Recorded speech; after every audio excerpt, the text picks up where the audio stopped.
Hello and good afternoon, Xbox Nation. Welcome to this week's new episode of X Vlog Live. I'm your host, Mr. BoomStick XL. And listen, as you can see, I'm rolling solo for the time being. C Money should be here momentarily.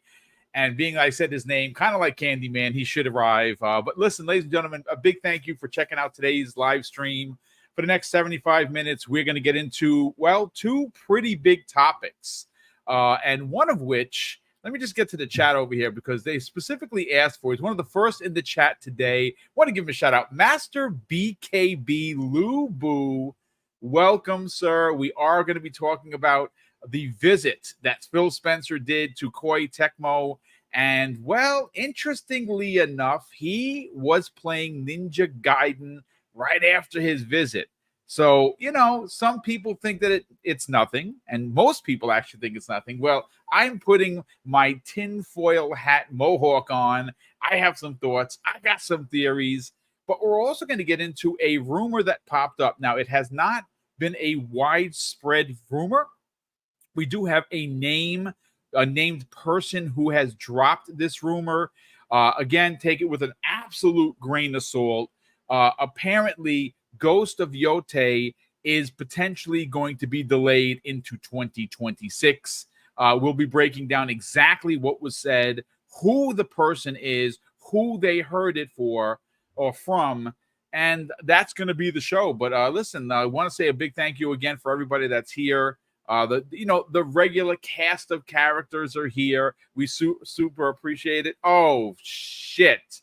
So the reason why C Money isn't here, and I could have sworn I sent it. See, he is literally, you know what? Did I send the link? I actually, oh my goodness, I'm just the worst. So live on the air, I'm going to invite C Money, who is on time, as he normally is. And because I'm an old man, listen, I'm not going to front. I was cleaning the house and I just freaking forgot.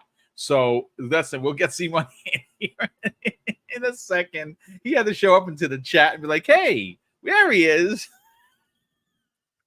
C Money, how many times have I done this to you, bro? It is awful. How you feeling? No, I kept clicking because the last link was there before all the others. I kept clicking that shit like, why won't it let me in? Why won't it let me in? Oh my God. How you feeling, brother? Welcome back. I'm good, man. I'm good, bro. How you doing? You know what? I'm doing good on a bunch of levels. First and foremost, Nice. we have some breaking news. I sent it to you in the DM. Apparently, I think it was Clute that said that you were, of course, correct, and you got a lot of shit for it from the people in the community about, oh no, it's definitely coming out next year. Turns out, well, that in fact is not the case. And what am I talking about? Well, Ghost of Yotei, it appears, is going to be delayed until 2026. I actually am not surprised by this, to be honest with you. But the other thing, and this tickles me pink, is look, see, there's gameplay. Thanks to Fuzzy Belvedere, we figured out exactly what was happening. Apparently, through the software, there was a new feature added where, and if you folks don't use StreamYard, you won't know what I'm talking about, so I'll break it down. For me, it records a copy of the stream, which then I can go and use. And it's a real crummy copy. So I don't normally use it. It's basically, it just sits there until I get to having 50 streams. I just then delete everything. What was happening was there's a new feature where it not only records for me, even if you don't want it, it records for all the guests as well. And it holds it. So that was causing packet loss because it was taking the resources from the upload. So again, thanks to, of course, the genius that is Fuzzy Belvedere, he's like, you should probably turn this off. And literally the second I did, it was like we were back to normal. But listen, we're happy to have you here.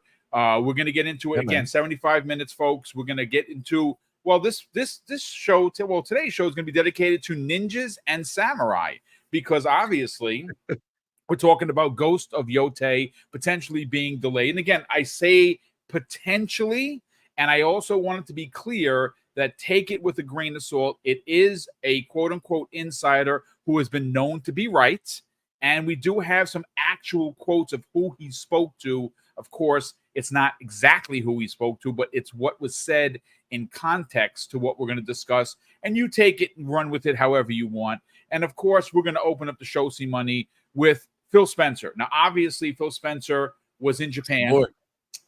He was with Sarah Bond, and they attended the Tokyo Game Show, TGS 2024. They did do their presentation. There were people that were lukewarm on it. People like King David, who did not like it at all, felt that was a fail. Me, again, I understand the audience that they are speaking to. It wasn't so much for me. It was for the audience in Japan. I still thought that there was enough there that I gave it. I'm comfortable with the 7.58.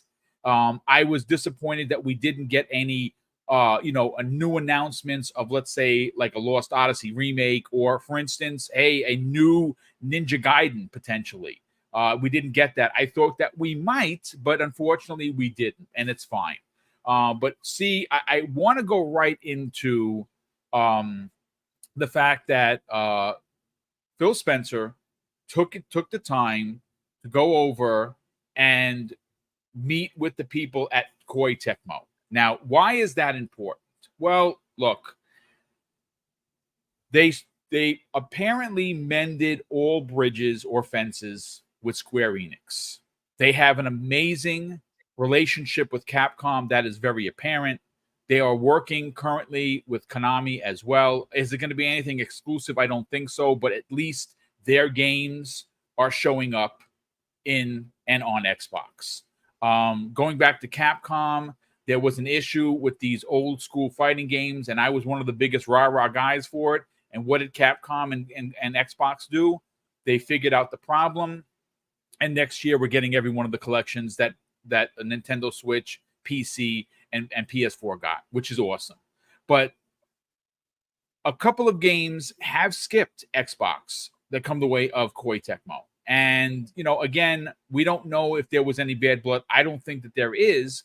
But the fact that Phil Spencer went to their studio to kind of talk with them says that there might be something cooking. So, again, the original tweet comes the way of Hazardor Gaming, which, of course, I've talked about him a gazillion times because he is a prominent member of the gaming news community. He is a Twitter member, and he consistently puts out great stuff. I mean, listen, you got to give credit where credit is due. But see, him visiting there, See Money, is awesome, right? Could he be potentially laying the groundwork to get games that might have skipped Xbox onto the platform? Potentially. But see, I'm going to take a left at Albuquerque here and put on the tinfoil mohawk, because a following tweet from Hazardor Game. Albuquerque. Yeah, well, I mean, you're a Bugs Bunny fan. You understand. You're old like me, so you understand. But exactly what I'm talking about. Other people are like, hey, what is this old man talking about? He's weird. I get it, folks. I'm old. It's the second tweet, See Money, that has me very excited. And it also has Master BKB Lubu very excited. And many people in the chat, as a matter of fact, because they were talking about it before we went in live. And that is Ninja Gaiden. And why is it important? Because after his visit, according to Hazardor Gaming, who showed Phil Spencer's actual, gamer tag and on Xbox Live, he was playing Ninja Gaiden right after his visit. So, look, is this something, ladies and gentlemen? I honestly don't know. But I can tell you that I have been banging the drum for quite a bit that Ninja Gaiden needs to return in a big way. And I'm not talking about a remaster. Honestly, I'm a little over it with the remasters because it's not even like a fresh coat of paint. It's up-resed. And maybe some of the shaders are a little bit better. Maybe the FPSs are a little bit better. But when I think of remake, I immediately equate that to Resident Evil 2. Like, when you go from Resident Evil 2 1998 to Resident Evil 2 Remake, you're talking about leaps and bounds, fall out of your chair, holy shit moments. And we saw there's only been a few games that have accomplished this so far. Resident Evil 2, tip of the spear, right? Final Fantasy 7 remake and rebirth, phenomenal.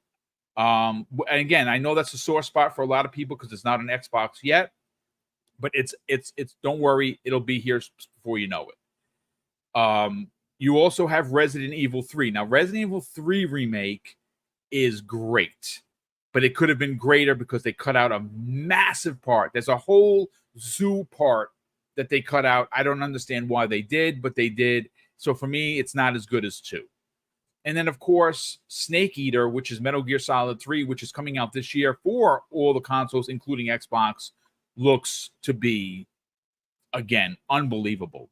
See, look, I don't think it's coincidence that Phil Spencer is playing Ninja Gaiden when he just visited Koei Tecmo.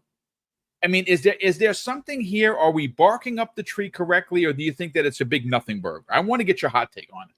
I mean, I think Phil plays the game a lot, like not the game Ninja Gaiden, like plays the Twitter game or the Threads game. Like he knows that people are watching, and he likes to throw little things here and there. So I think that he purposefully went and made sure that he played Ninja Gaiden because he figures somebody was gonna peep it. Yeah, I do. Does that mean that we're getting a new Ninja Gaiden? I mean, maybe. I mean that depends if they want to, revisit that. But Ninja Gaiden is Team Ninja still with Koei Tecmo? Is that still part? Like, is that? I believe so. I believe Team. I will confirm it. Hold on. So, I mean, obviously, like that Team Ninja that made Ninja Gaiden, I mean, they're not there anymore, or most of it. Like the guy who was like maybe the people who made. I don't know if he made the first ones. I'm talking about like the ones on Xbox that we love. What was his name? The guy who always wore the black sunglasses. Oh my god, he was like a Hideo Kojima before. He was the Hideo Kojima for Team Ninja. Yeah, he got in trouble with some stuff. Yeah, and then they parted ways. Some horrible shit after that. He made the Devil's Third or some shit like that for Nintendo that wasn't really like great. The worst game ever. So I don't know if Tomonobu Itagaki. Thank you, Klutz. Yes. I mean Abdel, sorry. Yeah, that dude, Itagaki. He I don't know if he's I don't know why. I remember he made like a desperate plea on Twitter or something to hope that like Microsoft would work with him on something. I faintly remember. I don't know if we got another Ninja Gaiden, if it would be what. Yeah, he started a new studio called Valhalla Studios that he wanted Microsoft to buy. He literally came out and said, "Hey, buy my studio. I'm ready." Yeah, I don't think that went down. But yeah, I mean, I don't know if we would get that. I don't know if we would like get the game we would want anyway if they made that game. I mean, maybe it would. Who knows? I think for me the bigger thing with all of this is just the fact that it's clear that Phil and the team, Phil, Sarah, and we're so used to saying Phil, right? But Sarah is, she's a boss. She's the major part of this. I'm sure.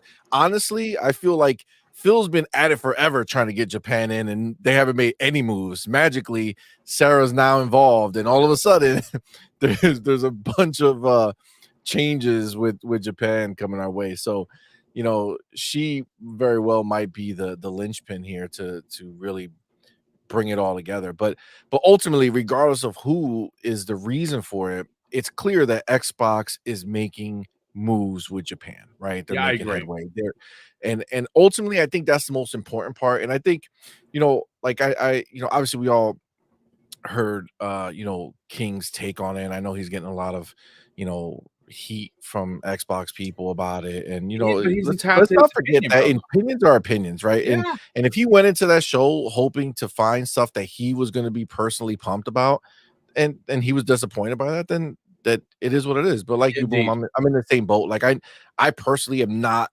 I'm just not a JRPG dude. Like I'm not that I wouldn't try one, not that I couldn't have fun with one, but they're just not my bag. Like I don't care about them that way. So going into TGS, it was never I never looked at that show wondering what I was gonna get out of it, right? Like I'm just not. Like for me, I'm more invested in what Xbox is doing, right? Correct. You know, the health of Xbox overall, because a healthy Xbox is a blessing for us because of Game Pass, Yeah. right? Outside of like I gotta tell you, man, like outside of Game Pass, you know, in these other scenarios where you got like PlayStation and stuff like that, like or any of these other companies, frankly, Nintendo, whatever, like, yeah, they'll make more games the more money they make, which is dope, right? But for us on Xbox, like if you're a Game Pass dude, like for when Xbox is making more money, when they have bigger things happening, that just means we get more, right? And as part of our subscription that we already pay for, right? So for me, you know, that's what this is all about, right? I want to make sure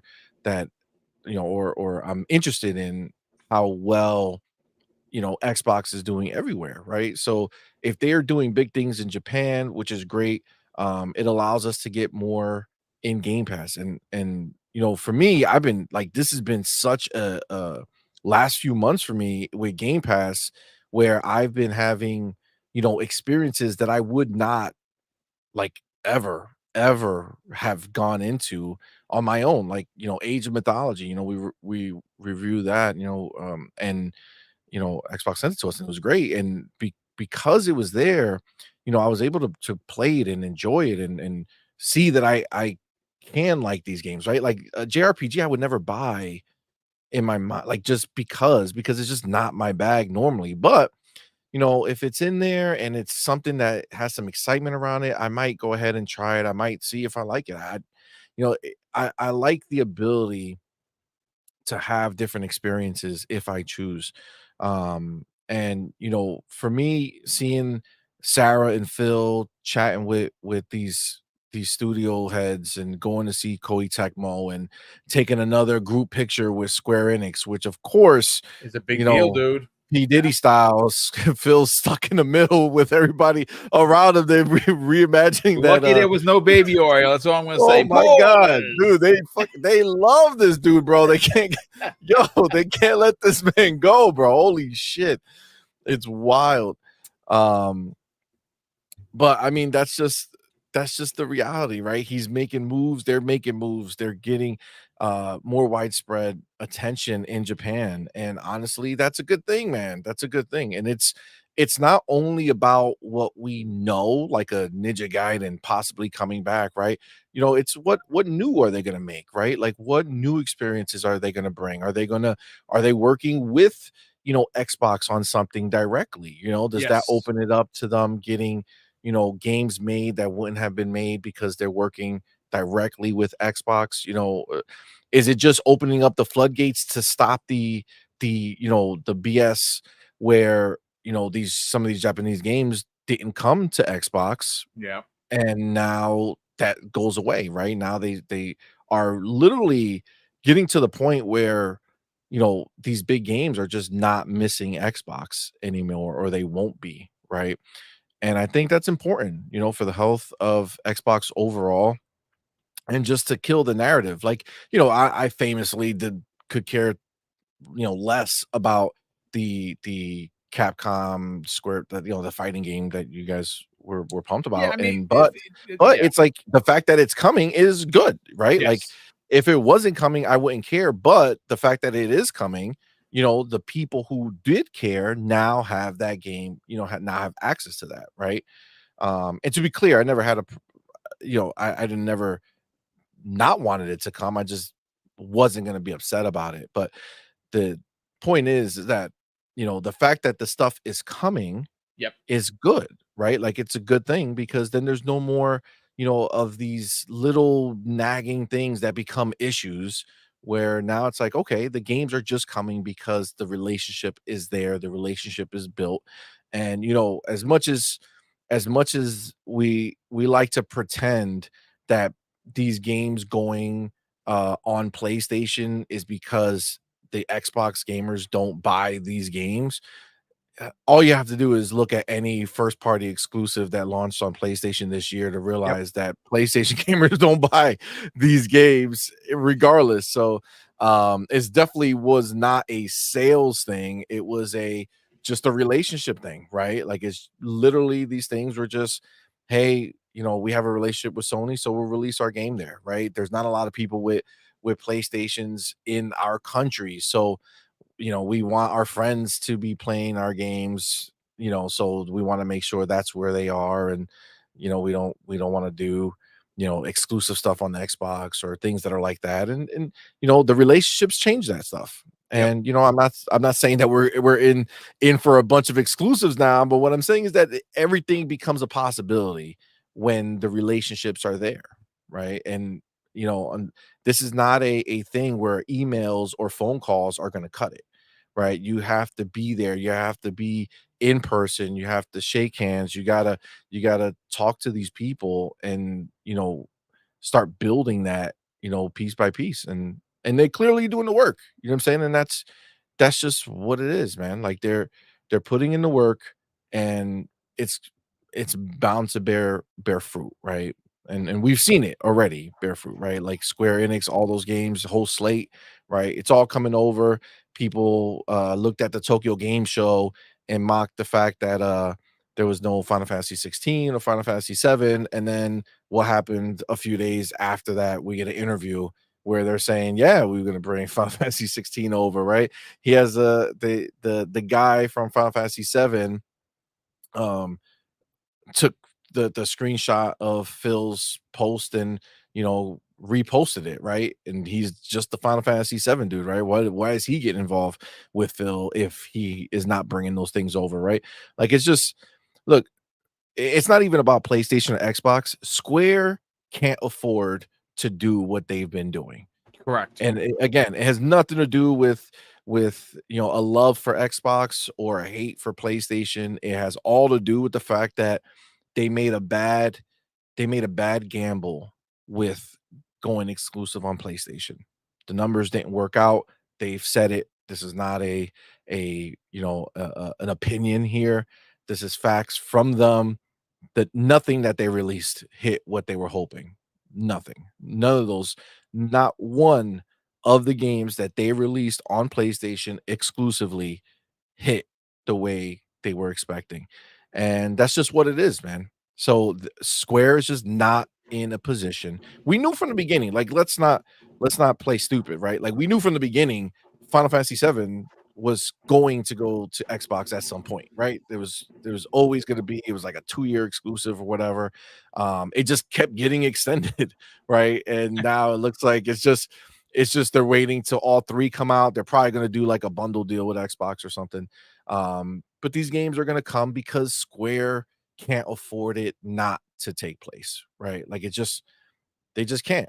They have to put these games everywhere. They're a third party publisher, and they can't afford to lose out on sales, especially when there are people on the box who are hoping for this stuff to come, right? Like there's people on Xbox who would love for Final Fantasy to be there. Again, I don't care. I have Final Fantasy on PlayStation, Final Fantasy 16, and like I don't care, right? And that So and that's fair because obviously you already own it. I bought it on sale during Black Friday. I have it as well. I bought Final Fantasy 7 the collector's edition when it first released. I bought the Rebirth digitally, but I still want to play it on Xbox. So when they do release, just like Pixel Collection, I bought it, loved it. That was an automatic buy for me. I believe it's still on sale. Normally, I didn't realize the thing was $80 for the digital collection. Yeah, it was. for the all 6 games? Yeah, it was $80. I did not Wow. know that. It was what do you call it? On sale for 60, which I bought in a second because those are. I mean, that's if you're an OG, you're an OG. You know exactly what we're talking about. But I mean, listen, just bringing it back around, and you're right about the Square Enix thing. I think that the pictures and the confirmation that Final Fantasy 16 and 7 eventually will be there as well. Rebirth will be there. I think you're onto something. See, I think they are going to wind up waiting for the trilogy to be officially done. When that happens, I don't know. You know what I'm saying? Because obviously it's Square and they take a long time to put out their games. So 2/3 of the collection is done. They're just waiting for the third and final part of Final Fantasy VII Remake, and hopefully at some point it does, lands on Xbox as a trilogy because people will buy it. They'll put that out as maybe $100 collection, and I'll spend $100 for 3 games. You know what I'm saying? That's not going to be a problem. But bringing it back around to Ninja Gaiden, look, the franchise is old. And we're not just talking about OG, Ninja Gaiden Black on the OG Xbox. We're talking about Ninja Gaiden that came out in 1989 on the NES.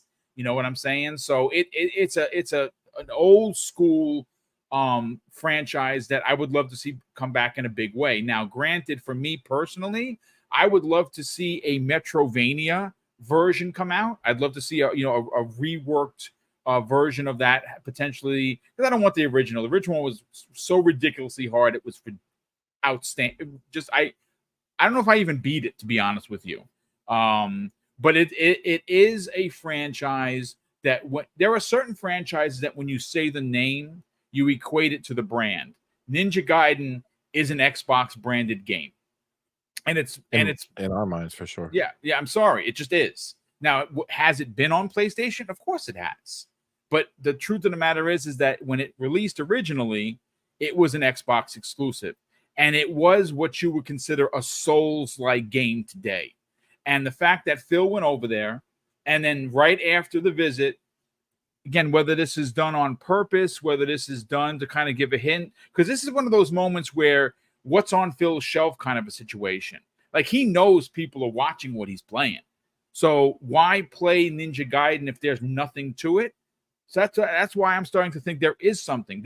I mean, again, it doesn't necessarily have to be a exclusive, but I'd love to see Ninja Gaiden come back. And honestly, yeah, why not make an exclusive? If you're gonna work with them, make a new Ninja Gaiden, return to the series, reboot the series. I think the series is old enough to get a reboot, and like I said, I would even dare say that it's old enough to get a full-on remake. And I think that would be a really big deal for a whole lot of people, including myself and many people in this chat. Certain games are have that cachet, right? Where if you come out and say, "Hey, we're remaking, Ninja Gaiden, or we're releasing a new Ninja Gaiden," it's gonna be huge. It's gonna mean something to a lot of people. It's just what is that game gonna be like, right? Like Team Ninja has shifted over to more of like that Neo, style of game, right? Less action focus, more Souls-like focus, I would say. I mean, I haven't really played those games, so I don't know, but just from what I've seen, it's hard as hell. Yeah, I mean, to be fair, Ninja Gaiden Black was not an easy game, but it was more, I feel like, your ability and your skill of the mechanics that got there, which I guess still applies now. It's just a different thing. It was more frenetic, right? It was very fast paced. Yeah. Where these games, from what I know of them, are a little more slower paced. But it would be huge for them to come out and announce something like that. Could it be a return to Xbox saying, "Hey, remember when you guys had this game only on Xbox? What if we worked together and made a big splash for our next gen release, for our next gen console?" Right? I mean, these are all possibilities, right? They're all on the table because of the work that Phil's putting in and Sarah's putting in to build these relationships back up. So, I mean, I think it would be a win if they did it, right? Yeah. But even if they just helped make it happen, and if it was everywhere, you know what I'm saying? Like maybe just a Game Pass deal, that would be sick. But at the end of the day, I think we will see, what comes from this. Most likely, unless there's games that are currently missing from Koei Tecmo that are not on Xbox right now, that we can see The those only coming one soon if that's there are. is Rise of the Ronin. The last one that was actually on there was in Xbox Game Pass, Wolong Fantasy Fallen Dynasty. That was in there. I don't know if Ninja Gaiden Master Collection was in Game Pass. I don't remember. And the other ones that are out that they did, this is Team Ninja, was Dead or Alive has always been on Xbox. But the two games that weren't on Xbox that I think that if they did decide to bring them over would sell, I think, pretty well. And that's Neo Collection or Neo 1 and 2. I think that would probably sell. So, yeah, so Rise of the Ronin is the only one that's PlayStation exclusive. It didn't sell well for them. It sold, I'll put it this way. It was reported that it sold better than Neo 1. That's not really a great metric, to be honest with you, but I'd like to see that eventually come over. Hopefully, if it does, and when it does, it would be fixed. You wouldn't have all the the clipping. You wouldn't have all the lost frames. You wouldn't have the slowdown that it has.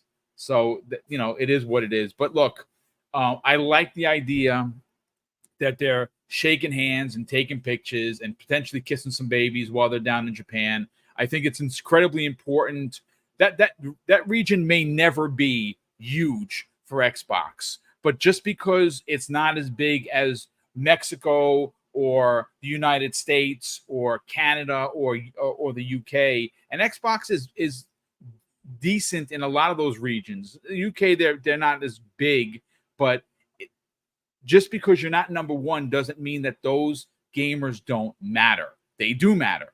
Their sales, and again, I really think that ultimately the push into the East is going to be spearheaded by their new handheld. I really, truly, truly believe that. But we got to get to the second topic, see. But before we get there, I want to thank a couple of people. Will Broke Boy Lewis, and this is very generous friend of the program. He drops a very generous $5 super chat. And this is disappointing. He says, Boom C, did you see that PlayStation has removed Horizon Zero Dawn from the Epic's Game Store PC, or the Epic's Game PC Store? More proof the remaster is just a money grab. I mean, that's just typical Sony grossness. And again, Will, thank you for pointing it out. Wild. It's just what Sony does, and it's like, oh, it's fine. They're the market leader. It's okay. The desperation, bro, is crazy. You know what? That does scream desperation, at least anyway. I mean, they're literally robbing Peter to pay Paul at this point. And, they've got no one to blame but themselves. Their investments in the last couple of, I'd say 12 to 18 months have been just awful. Just really, really poor investments. And I got news for you. The PlayStation 5 Pro is going to be another one. It really is. The fact that it's still available today for pre-order is listen, that's folks, hilarious. We talked about it last night, and Hargeet agreed. That's your man right there. That this is giving off PlayStation VR 2.0 energy, because if you remember, that was available up until it released, and you know where it's sitting right now? On store shelves. It's just sitting there. No one's buying it for PC. No one's buying it for for their PlayStation 5s. It's literally when it gets into 5 and below, I'll pick it up. That's when I'll buy it. Until then, I'm not. I have no interest because I have the MetaQuest 3, and well, that rocks. But this is just more Sony grossness, brother. Thank you for pointing it out, man. It's not looking Aries good over there. _EMS has done it again, folks. He has gifted 10 double barrel gaming memberships. Brother, that is incredibly kind of you. Once again, thank you for the generosity. We truly, truly appreciate it here. Michael Mooney, all the way from the UK, drops a very generous £5 super chat and says, check out the Unreal Engine 5.5 Megalights demo.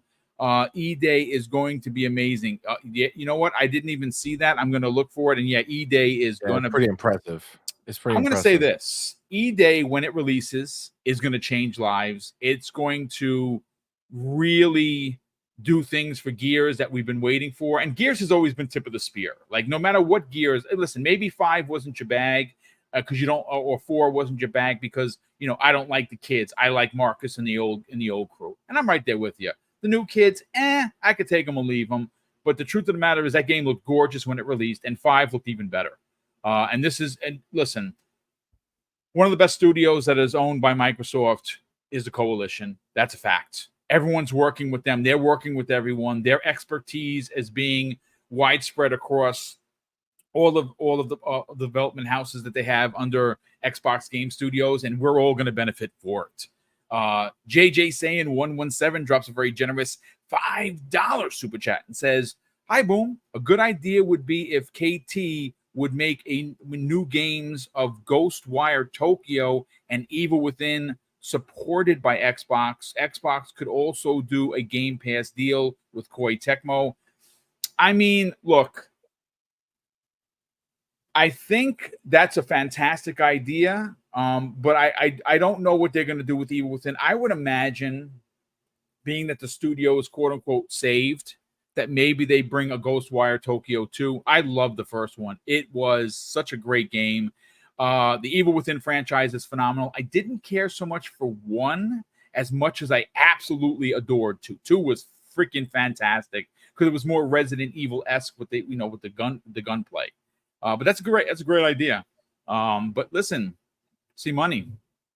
Deserve. You were right once again, apparently, because according to thatdarkplace.com, an article that I was pulled that was written today, October 3rd, 2024, written by John F. Trent, is titled Rumor: Ghost of Yotei to be delayed into 2026 after abandoning Ghost of Tsushima sequel. And it goes on to say this: a rumor claims that Sony and Sucker Punch Productions recently announced Ghost of Yotei will be delayed to at least 2026 after the company changed its vision from Ghost of Tsushima sequel to Ghost of Yotei. Now, this is where we get into the nitty gritty and the deets, if you will, ladies and gentlemen. It says Sony announced Ghost of Yotei during its most recent PlayStation State of Play at the end of September and revealed the game would release in 2025. Sucker Punch Productions senior communications manager Andrew Goldfarb declared on the PlayStation blog, and I quote, "We are forever grateful for the success of Ghost of Tsushima and can't wait for all of you to experience Ghost of Yotei in 2025. But here's the deets. A little over a week since the announcement, a new rumor from YouTuber, it's Endymion. It's Endymion, claims that the game will likely be delayed until 2026. And this is what he shared. "I was told not to expect Ghost of Yotei in 2025 at all. Apparently, the game's nowhere near being done, but it's a very slim chance that this game actually releases in 2025. It could very easily fall into 2026, but if you are getting your hopes up for it coming out next year, probably don't do that." And he goes on to say, "Every source that I have spoken to, they fully expect at some point a delay to be announced." Now, again, I'm going to add this new story to the show notes if you want to go watch his YouTube video. It's titled "Insider Exposes Assassin's Creed." Well, he did a video with Assassin's Creed expose, if you will. But listen, again, take this with a giant grain of salt. He's a YouTuber just like me. Could he be right? Sure. Could he be wrong? 100%.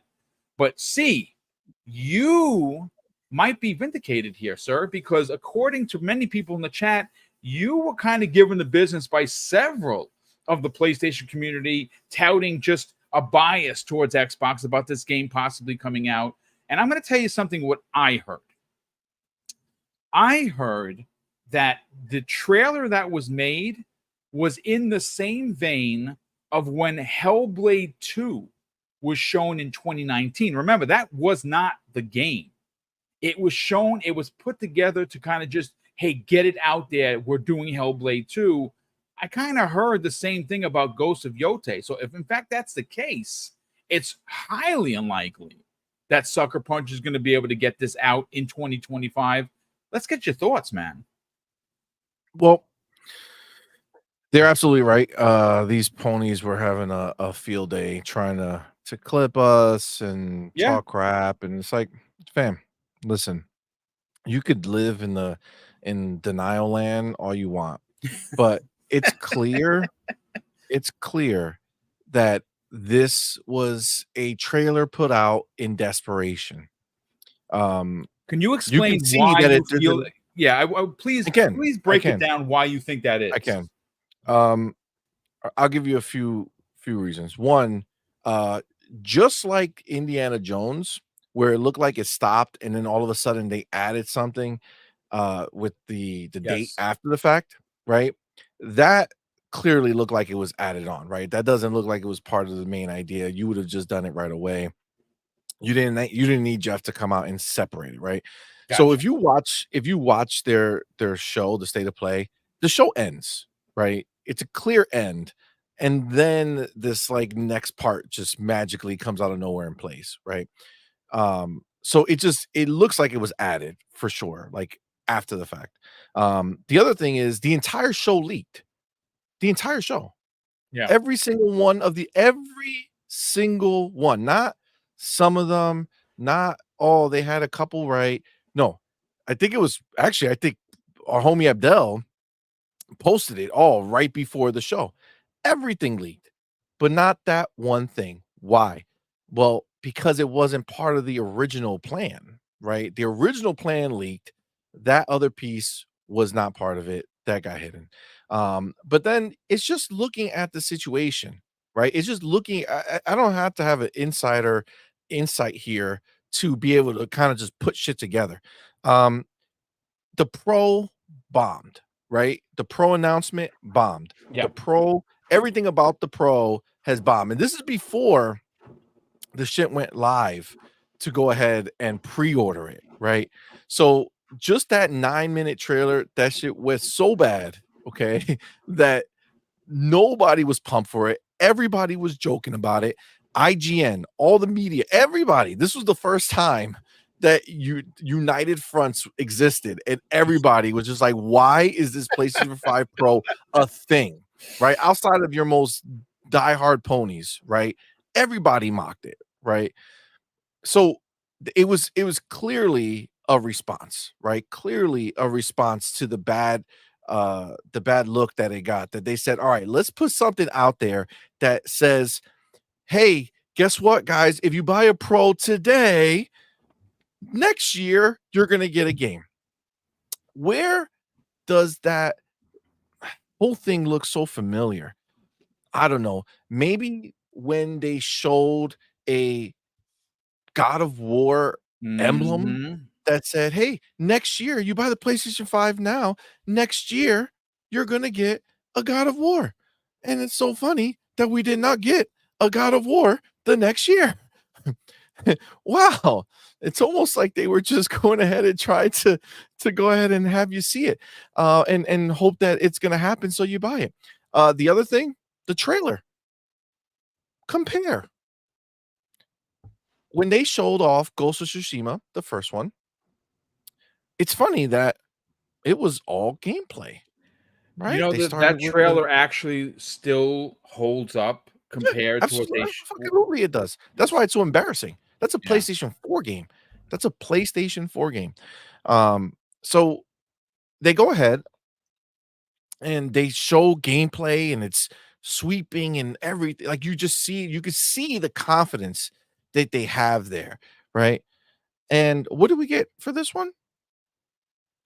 A cutscene, right? A bunch of cutscenes. Everything, all cutscenes. Very, very, very little gameplay. And the little gameplay they showed was horrible looking.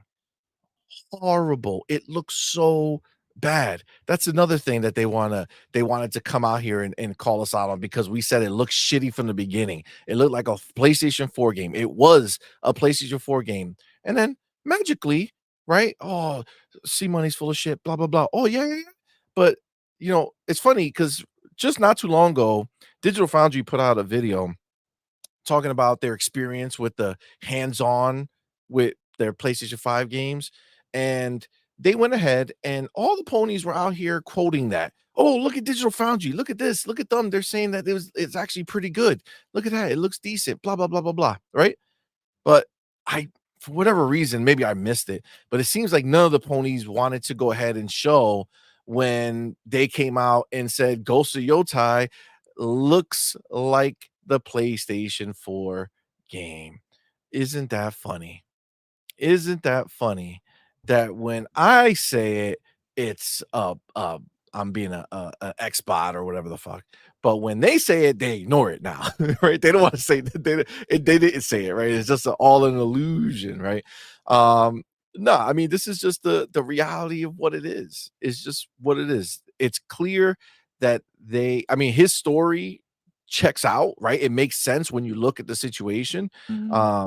Because they didn't show anything of merit. They didn't show something that says, "Hey, we've been working on a next gen game for how many years has this damn game been out?" I think it's 4. If I it will do it, yeah, it would be Okay. 4 because Ghost of Tsushima, which again, phenomenal game in its own right, launched in 2020. So this would be if it releases next year, it would be a 5 5-year years. dev. But 5 years. again, the only thing that they did say regarding it, which again, it's a bit strange, see money, because they said specifically built for the PS5 from the ground up. That's literally the words that they Which used. is clearly a lie.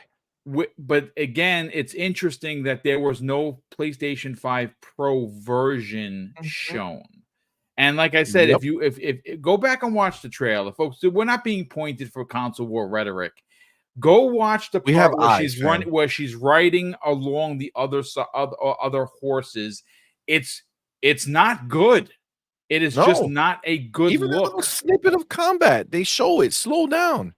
Bro, they showed it slow down on Digital Foundry. Go watch Digital Foundry. Ponies love it when they're on their side, right? But listen, even Pony Digital Foundry can't lie. Okay, they got eyes, especially the PC dude, right? He be in his bag when he's talking about some of this stuff, and he's looked at it. It's just it's a mockery, bro. It's a mockery. Like we're supposed to like believe that this game has been in production for 5 years for a next gen only, and this is what it looks like. And then I love this is the part that makes me so like it cracks me up. I love seeing the dudes who come out and say, "Hey, they could not have put together that trailer so fast. It's impossible." Really? So what have they been doing for fucking 5 years? Yeah. They didn't make a cutscene yet. That's all the fuck they showed. It's a cutscene with tiny, bad looking snippets of gameplay. Again, what I heard was that it was put together, and again, trailers do take a couple of weeks to put together. Let's not make a mistake here. This wasn't pieced together using any your average software on someone's PC the night before. That's not how this was put together. But you know what? I want to read Dan Lazzaro's super chat because it does actually go exactly what you're saying. So Dan Lazzaro drops a very generous $5 super chat. He goes on to say, "There's something about a gut feeling and trusting it. Any intuitive person could clearly see and feel that the trailer was a panic move. PlayStation is in trouble." And there's a couple of Facts. people in the chat that are here that are PlayStation fans, and of course, we welcome everybody here. And again, one particular person, because we don't do the names thing, we don't want to embarrass anybody, says y'all are in third place. Look, here's the thing: do places matter? I guess maybe to you, but at the end of the year, who's in first place with money? That would be Xbox because they made more money than PlayStation, which is And you why know they why bought that's 80. important to us, guys? See, this is the thing that we've said it, but when Xbox being in first place, what that means is they have way more money to dump back in to Game Pass Which is for us. how we live. Correct. Yeah. Ponies, you being in first place, second place, third place, fifth place, that shit don't help you in anyway. You ain't getting no games, and you damn well ain't getting them in your service. So honestly, the fact that they do what they do means nothing to you because you're not getting any benefits from it. Yeah. I mean, Sony has already bookmarked PlayStation as a waste of life. We've already seen it. They've invested as soon as they saw that Bungie was the biggest waste of their money ever, they said, we're not going to spend another dollar on PlayStation. They're just going to run the way they're running. They got their budget and it is what it is. We're going to go invest in movie licenses, TVs, the They TV bought a film show. house. They, They they bought the bought a Alamo. movie theater. Yeah. They bought music licenses. They're spending billions and billions of dollars. Can you imagine? Can you imagine being a pony and seeing the team that you rep spend money everywhere else except on you? That's wild to me, right? That's wild. The squad you rep. Oh my God, I love PlayStation. Oh, I love them so much. Oh my God, they're my favorite. Jesus, wow, they're so good, right? I love the fact that they're. Oh wait, they're not spending anything on us. They're not spending anything on us. You look at that. I don't care what you think about Ghost of Yotei, but if you're telling me that game that you saw footage there that looked like it was a PlayStation 5 exclusive game that took advantage of the PlayStation 5 powerful hardware that they claim to have, that Digital Foundry has spent the last week basically destroying the original PlayStation in favor of how the PlayStation 5 Pro is finally going to be able to do some of these things that the PlayStation wish it could. This doesn't look like it, bro. It doesn't look like it. Go use your eyes. Show me something. Go hit me up on Twitter. Go Twitter. Give me a side-by-side comparison of Ghost of Tsushima and Ghost of Yotei, and tell me that you see next gen exclusive in those comparisons. I'm sorry, you don't. Digital Foundry didn't. Let me help you out. That's the news, right? They didn't find that, right? They know immediately that it looks the same. So it just is what it is, man. Look, I cannot wait for the game. It is going to. I loved Ghost of Tsushima so much I platinumed it. I don't have a lot of platinums. I have 6, right? So the games that I really, really enjoy, I will platinum that game. This was one of them. I'm looking forward to the sequel. I'm just, again, we don't know much about it.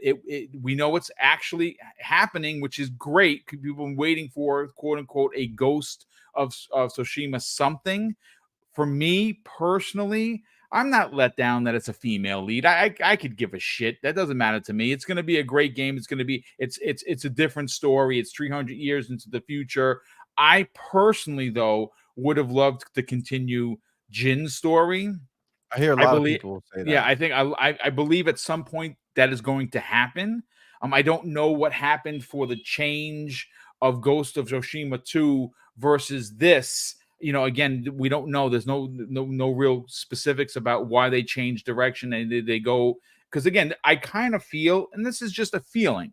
It's not a stake in the ground opinion. I kind of feel that this is a Miles Morales situation where Miles is a fantastic freaking game from start to finish, but it's a smaller experience as opposed to Spider-Man 2018. I kind of feel that that's what's happening here. You will eventually get a Ghost of Tsushima 2 the same way you got a Spider-Man 2, and that will be the big epic one that most people have been waiting for. This to me seems like it's going to be a smaller experience. Now, does it make it worse? Does it make it terrible? I don't think so, but we'll have to see when it comes out. And I actually think there is a lot to go on here regarding potentially it being delayed.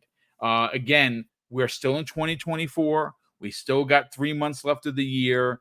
Obviously, they could release it in holiday of 2025. That's always possible, and that gives them almost a year worth of dev time. But I think that if the game would have been closer to being done, you would have seen a Ghost of Tsushima trailer. And again, just go watch them for yourselves. Don't take it on my word. If you are a PlayStation guy or gal, go watch, and I think C-Money is literally hit this out of the park. Go watch both trailers. Go look at the Ghost of Tsushima trailer where it was actual gameplay versus Ghost of Yotei. And you're going to see there are significant differences in the quality, and one of which is a PlayStation 4 game. So, again, you take it and run with it if you want, but that's our thoughts. That's our theories on it. And again, honestly, your idea that this is going to be a shorter type experience lines up with PlayStation's new MO. yes, right? Like I let's agree. be clear, they can't afford to do what they've done.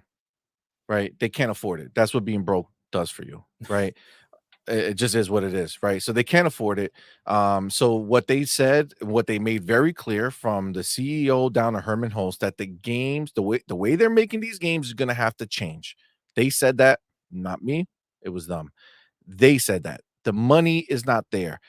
The guy said it from the rip.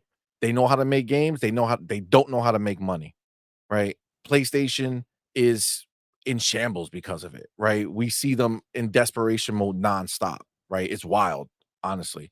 Um, and the fact is, this is what you can expect. I fully believe it. This is Me what you too. can expect going forward. They're going to be doing these are all PlayStation 4 base games, right? They're not going forward. They're not moving the needle forward.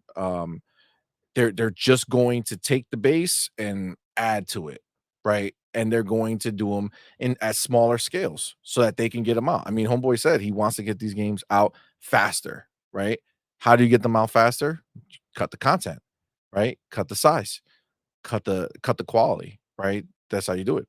And I'm from what it seems like, if they're either preparing to uh let go a lot of these people at these studios, or they're going to break up these games into smaller games and have each studio making more games.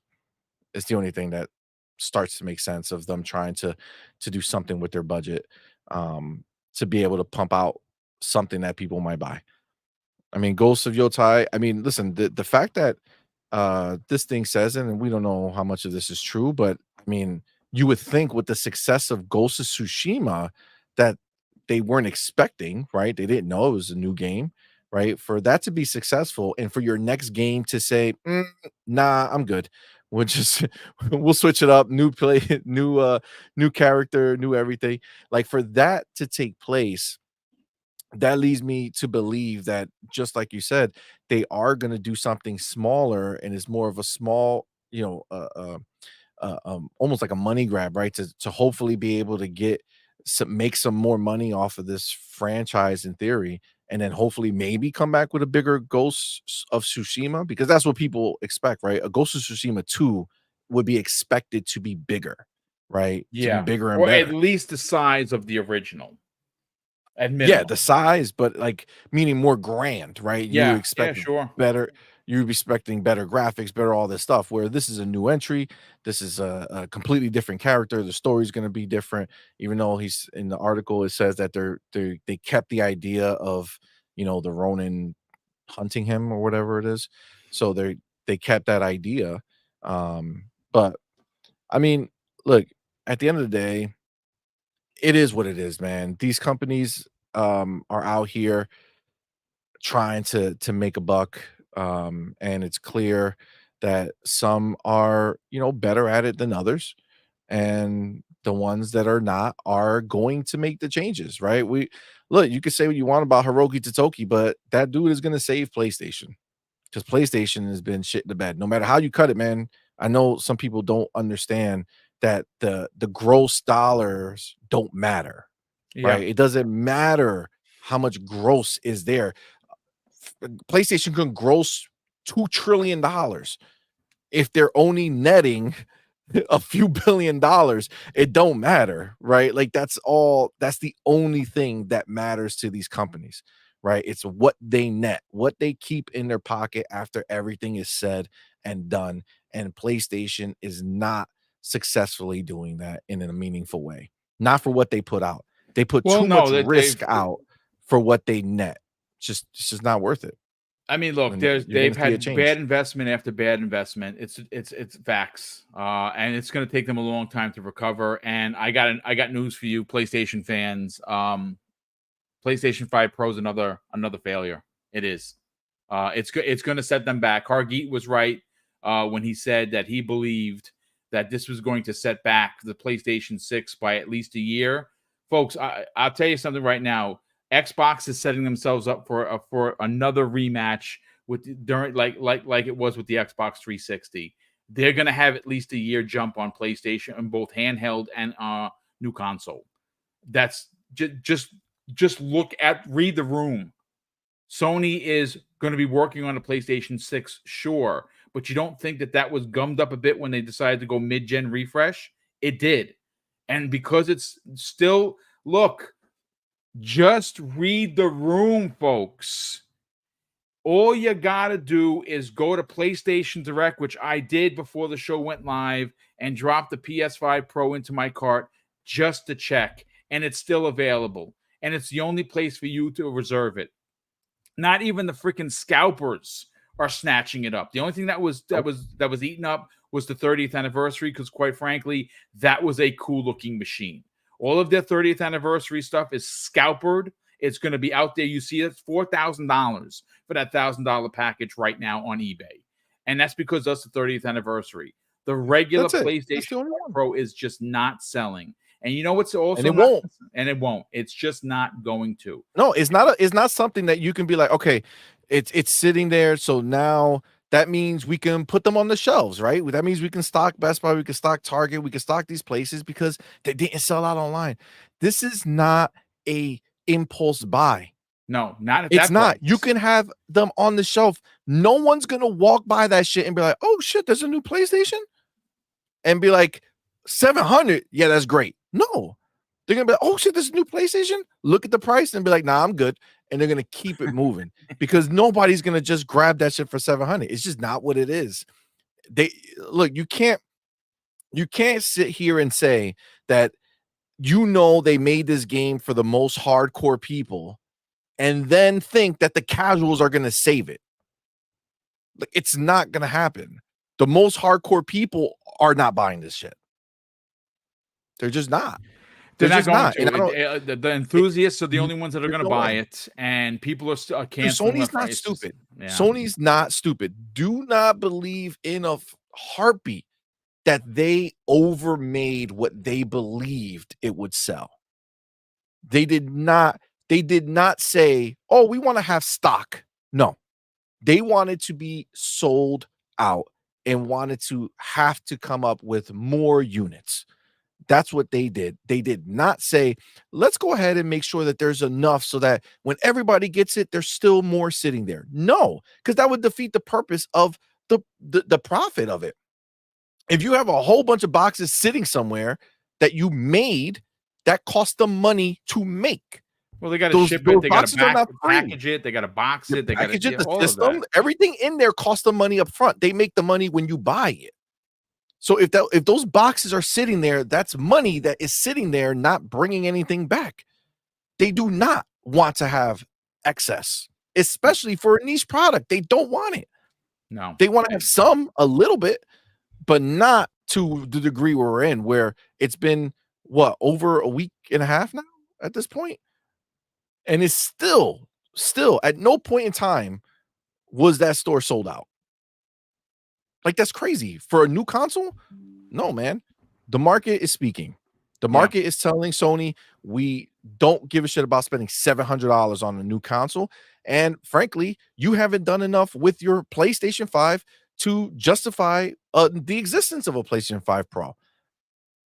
And you didn't show up anything worthwhile anyway. Like, there's nothing on all ticks, on all fronts. PlayStation has failed it. Well, I mean, there was so the PlayStation 4 to the Pro was a big jump because it was 1080p to 4K, right? There was a significant jump, well worth the price of admission. There isn't that here, and there's no killer app. That ultimately is what you're saying. There is no killer app that says, oh, I got to have a PlayStation 5 Pro this November because I want to play this game. It's launching with no exclusive content. The same thing that happened to the Xbox One X. Remember how the media beat up on that? Oh my God, Super Lucky Tail is your launch game? Disgusting. Well, I mean, it's whatever. But look, we're at the 65-minute marker. This is normally a shorter show. I do have to catch up on Super Chats. It's been quite a few with MC Money.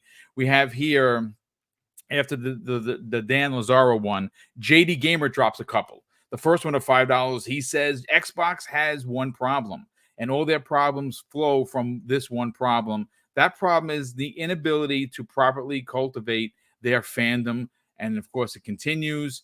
He says fandom drives sports and many other things. It's a person's desire to associate themselves with a person, place, or team, and fans We want that feeling of winning, and you're not wrong. We also have a Ultraman. Hey, Ultraman, welcome back, brother. Thank you so much for the very generous $5 super chat. He says, "What's up, fellas?" And what's up to you as well. JD Gamer drops 2 additional very generous $5 super chat. The first one says, "Coaches in sports rarely use the words lose to describe their team. They talk about challenges and they celebrate the wins. They let all know when they win." You And skipped finally, 2 of them. You skipped oh there's wow, I actually did. 4. There's Okay, 4 back to yeah. back after Ultraman. Okay, With yeah. that So said, Xbox, you see that one? yeah, let me see. Let's see. I read the first 2. Yeah, you read the first 2 before Ultraman, right? Right, Fandom drives sports and money, right. and many other things. Ultraman then spoke, and then JD Gamer right after that, 1:00 PM. With that said, Xbox is already a winner in so many categories. They Okay, need yeah. to make their fans feel like winners. They have the most studios. Hashtag win continued. There's another one, and another one. Well, read the one after that because I don't see it on my screen. I Okay. have the last 2. So, all right. So the next one is they deliver the most first party content win. Best first and third person shooter, racer, most Western RPGs, hashtag win. Tell the fans how their platform is a winner. Yeah, yeah, and I'll take from this. So thank you so much for Yep. that. He says coaches in sports rarely use the lose terminology to describe their team. Lastly, his $10 super chat says Xbox needs a salesman, a master marketer, a Peter Moore to sell the idea of being a winner or being winners to Xbox fans and potentially customers. And no, that doesn't mean fire Phil. It means add another dynamic to Xbox. And you know something? And we have one here from Robert Young who says this after dropping a very generous $5 super chat. And Robert says, "Hey, Boom, just showing some support. Love Sifu on Game Pass. OP. Yes, Sifu is on Game Pass. That launched, I think, today, as a matter of fact, which is awesome. I already had purchased it. So it's if you didn't play that game, please play that game. It's incredible. Going back to JD Gamer, he's not wrong. They definitely need a raw kind of a person in there. I mean, Peter Moore is a man. That dude is a one of a kind, honestly. But you're absolutely right. I think that they definitely need someone telling not only I listen, they don't need to tell me that they're winning. Again, I'm also a podcaster that does this for a living, right? Like this is what I do for fun. I hang out, I read 30 articles a week easily, and I'm in it. So I understand they don't need to sell me. I know I'm winning because every time I go to Game Pass, there's a game like Sifu that's in there that I didn't ask for, but it's somehow there. I know that in December I'm getting Indiana Jones. Oh, and PS, by the way, I don't know. Call of Duty is happening to joining Xbox Game Pass, and they're advertising the shit out of it now, even on Activision's page, by the way. And shout out to Jesse Norris of Xbox Era who pointed that out. Remember, there was a rumor that Xbox could not talk about Game Pass in the same sentence as Call of Duty. It's not right. It's illegal. Listen, PlayStation gamers, if that's your bag and you enjoy playing on PlayStation, there's nothing wrong with that. I enjoy playing on PlayStation. I put 47 hours into Astrobot, and you know something, I got a lot of shit from Xbox players. I don't care. I love platformers, and I'm one trophy away that I will never get for the freaking platinum, because those master level boards can go F themselves. I'm not doing it. I'm telling you right now, F that. But you're going to be paying $108 after tax for your Vault Edition to play Call of Duty Black Ops 6. I know that you've already pre-ordered it. I know you did. You know what I spent? I spent $30 because I got the Vault Edition because I have the Xbox Game Pass. So I'm getting the game, multiplayer, single player, and all I had to do was spend $30. And you know what that's going to make me do? Buy some skins. Buy a character pack, buy some weapon skins, because I basically got the game for free. And you know what you're going to do? Well, you got the game early for $30 too. Like if you waited, you wouldn't have to pay nothing because it's in Game Pass. It's in Game $30 Pass. is only for But that PlayStation extra, gamers are going to buy it. They're going to spend their $108. They're going to spend money on skins. You're going to spend money on season passes. And you know what you're doing? You are literally funding what Xbox decides to buy next. You're doing that. You are going to do that. You're literally going to fund the next publisher acquisition that they do. Maybe it's Take-Two. Maybe they own Grand Theft Auto after that. I'm just saying that it's a possibility. So again, thank you, PlayStation gamers, for keeping it real and supporting Xbox. We super appreciate that here on Team Green. But that is going to do it. Oh, we have two more super chats. Yep, we have 2 more super chats. We have Will Broke Boy Lewis drops an additional very generous $5 super chat. And he goes on to say, I know you don't name names, Boom, but I do. X-Vault Gaming, Koala looking Big Show wannabe, just made a post about you whining about God of War DLC. I mean, you know what I say when people make videos on me, and there's been quite a few of them. If you make a video on me, then you must be really bored, because I don't really get into the they're mix. called fans, Boom. They're called fans. They're called fans. Yeah, they love watching your content and talking about it. I guess. What do these people do? Do they talk about irrelevant people? Do they talk about people who don't matter? Do they talk about people who people won't want to listen about? Right? Like, it's funny when people know your name and you never seen them before in your life or even heard of them, right? But they're sitting there and they're obsessed with you, and their name runs out of their mouth so many times, but they don't exist to you. You know what I'm saying? Like, that's the funny part, right? Like, there's that dude X4. I don't know who that is. I don't care who that is. Right? I've never even heard of him. Never heard of him in my life. Right? I appreciate you pointing it out. Look, here's the thing. I've been clipped, Jesus, so many times, it's unbelievable. And most of it's taken out of context. Like, I don't console war. I talk about Xbox, and listen, when Xbox makes a mistake, we give them the smoke. I don't dislike PlayStation. I hate Sony because they suck as a company. They are not pro-consumer. At every turn, they try to screw their consumers. And I happen to be one of them because I got a PlayStation 5 sitting right to my right side. So I am a fan. I have a Spider-Man plates. I have the Spider-Man controller. I bought the Astrobot controller. Who does that if I hate Xbox? Dude, I hate PlayStation. I have more PlayStation shit than all these ponies in here right now. Probably. I wouldn't be surprised. Bro, I got 2 Spider-Man fucking consoles. I got the Venom statue edition that came with it. I got regular fucking PlayStation 5s throughout the house. Bro, we got 6 kids. We game on everything. We don't give a shit, right? Yeah.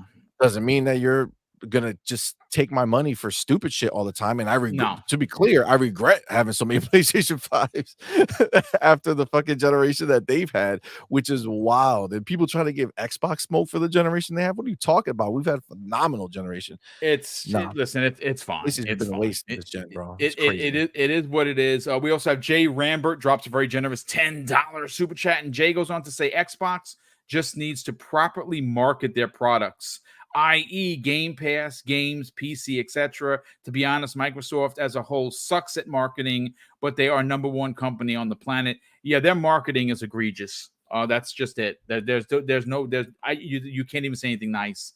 I can't figure it out. Honestly, these fine folks that are making a lot of zeros in their paychecks, they just have not figured it out yet. I don't get it.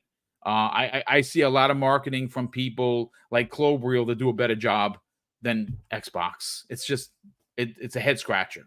Michael Mooney drops an additional very generous £5 super chat, and he goes on to say, it would only cost Xbox under $50 million per year to sponsor a soccer team.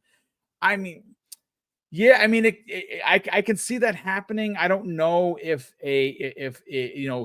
sponsoring a team like in the UK, like one of their football teams would.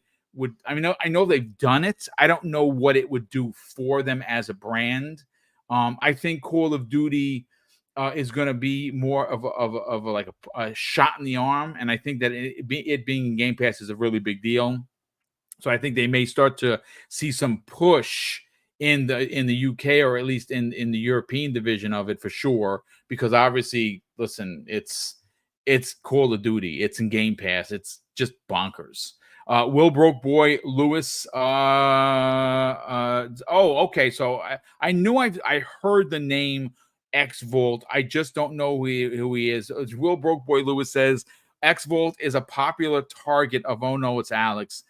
Look, I'll put it to this way: every time someone does a video and they clip me, all I can say is maybe someone will see and hey, that boomstick guy's got a cool mohawk. I'm gonna check out his channel. So if that in fact is the case, then so be it. Hey, just always remember, Boom, the enemy of of my the enemy of your my enemy friend. is your friend.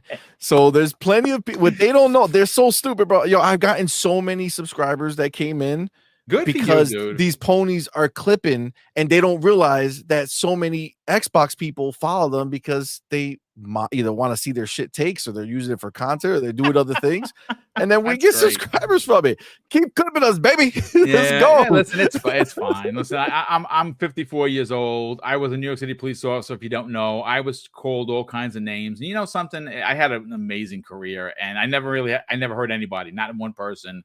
So I was known as officer friendly. In the same way I was in uniform is how I am here. If you want to make fun of me for having a mohawk or for being a bot, that's fine. I'm not going to lose sleep over it. I do this for fun. I do this for the love of the community, and we give back in a big way, and it's something that we really strive for. So make fun all you want. C-Money, we're going to get to your outro right now, but we got two more super chats here, one of which is from JD Gamer once again. And he says this after dropping a $5 super chat: soccer is huge in all of the rest of the world and would likely push numbers for Xbox way more than Call of Duty. By the way, pathetic port-begging ponies still got no games. And, well, you're right there. I mean, listen, I'm not a marketing manager. I don't have a degree. I would imagine that if they did, in fact, sponsor a team, that it would bring in business for sure. But again, they need to figure out their messaging and their marketing, because it's god awful. It just really, really is. And Will Broke Boy Lewis drops in a very generous additional $5 super chat and says, one of the first comments on X Volt's post is Boom isn't wrong. Well, thank you. Thank you, Will. I mean, I listen, I have opinions. I'm entitled to them, but none of them are so radical. They're like, look at this freaking bot. This guy is out of his gourd. I think every time I say something, I think it's pretty fair and even keeled. If you don't think so, I'll say this. Please don't ruin your day by hate watching my show. But it's fine. C-Money, brother, we got to sell your brand. Let's talk about On Point for Gamers. It is a phenomenal channel. You do 4+ shows a week with the missus. Obviously, she's a big part of what you do over there. Let's break this down, brother. Let's sell your brand. Yeah, man, absolutely. Well, first of all, thank you, brother, for having me. You know, I love doing the show. So catch me here Thursdays, 12 p.m. Eastern on XVlog Live for sure. On Twitter, you can follow me right here, See Money Forever, where we have fun with slapping up some ponies every once in a while, watching them cry. It's a beautiful thing. So yeah, you can follow me there. And then yeah, we have a channel that's called On Point for Gamers. We do multiple things. You know, we're doing quite a few reviews. You know, Xbox has been sending us a bunch of stuff, so we're thankful for that. We've been having a good time there. And we do 4 live shows a week. We do Sunday shows are 10 a.m. Eastern, called Morning Quest, with, you know, Doodle and C-Money, me and my wife. Excuse me. And we have a great time, you know, talking shit, having fun with the community. It's always a good time. It's always a good time. And then Tuesday nights at 8 p.m. Eastern, we have Night Quest with Doodle and C-Money. That's myself, Doodle, and typically we have a guest. And this past Tuesday, we had the homie Fuzzy Belvedere in the building. The genius that saved my channel single-handedly. That's right. Fuzzy's the man. So yeah, it was a great show. Go check it out. And then on Thursday nights we do the On Point Gaming podcast, which is more of like the news show that has like basically all the stuff that's going on in gaming. We talk about more Xbox focus, obviously. And it's with myself and Doodle. We have, again, just fun time with the chat. And then Friday nights is our big one that we That's do. a no holds barred one, the That's the slobber no holds knockers, if you bar. will. Yeah. It gets a little crazy. That's the night shift. Let's talk gaming. It's myself, Doodle, my wife, the homie Hargeet Shani, and our boy Demo Flow Gaming. So we normally have a crazy show. It's always a fun time. So yeah, man, we do appreciate everybody who's coming through and rocking out with us. Our shows are typically on the longer side. We have a good time, man. We go in, we laugh a lot, we have a fun time, man. And a lot of our homies are here. So definitely come check us out, man. We're gonna be live tonight, 8 p.m. We're gonna have a fun show. So yeah, man. I did drop the link in the chat. Nice. Make it easy to come stop by, say hi. But yeah, man, we're just having fun out here, laughing at the ponies and their nonsense. Right. It's always a good time. Always a good time. Listen, at the end of the day, game wherever you enjoy gaming. If you feel that the PlayStation 5 Pro is worth your money, then spend your money. I'm not here to watch your pockets. I don't care how you spend your money. I personally don't think it's worth it, which is why I didn't even bother getting it, and I'm not going to. I don't turn on my PlayStation enough to validate $800+ again, and it's $800 for me because yes, I would like to stand my console vertically, and I do have discs, so I would need the disc drive. So I would need the complete package, and that would cost me what, not $850 after it's said and done. And then again, that's if I want to spend it. If I want to trade my PlayStation 5 in, which works fine, and by the way, has the Spider-Man plates, which don't fit on the Pro. Right there, you go. So there's that. So what happens to my plates? That means I have the regular covers. I don't like them. That's why I got the Spider-Man plates. It's just not happening. Again, if it's worth it for you, congratulations.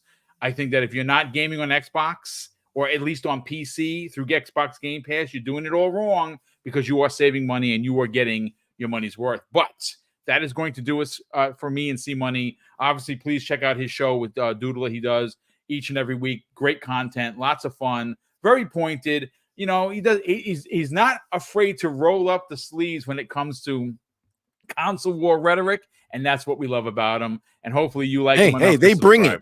They bring it to us, yes, so we got to give it back. Well, I mean, if you show up to someone's doorstep and you're not bringing flowers or candy, and you're looking, you're going to start some trouble, expect that you might get your ass handed to you. That's such as life. But I want to say a big thank you to all of these super chats. Honestly, Mrs. Boom and I are incredibly grateful for it. It does allow for us to do the big giveaways, and we did one last Friday. We gave away $500 worth of gift cards, and look, here's the stack of them. These are all gift cards that we gave away. Yeah, it's a stack of them, and I keep them for like a week to make sure everyone gets their stuff. And then when everyone messaged me and say, "Hey, Boom, I cashed in my stuff," then I shred them. But we can't do any of that without the help of the community, because again, it's this is a pastime. This is fun we have, and we like to give back as much as we can, and we can do that thanks to you fine folks who through channel membership and of course through super chat. And we have another one happening November 1st, which is a Friday. That's Mrs. Boom's birthday bash. We're giving away another $500 worth of gift cards to Xbox, to PlayStation, to Nintendo eShop, or Steam. We've added Steam as well. And then 3 weeks later, when you see the release of Stalker 2, Mrs. Boom and I will be giving away 15 copies of that game, courtesy of Double Barrel Gaming. Remember, that is out of our pockets. No, we have no corporate sponsorships. The team did not give us those those codes to give away. We are literally buying 15 copies to give away, your choice, PC or Xbox. And we're doing it because, well, we're a mom and pop kind of an organization, and they're a small dev. So we are, quote unquote, supporting the devs.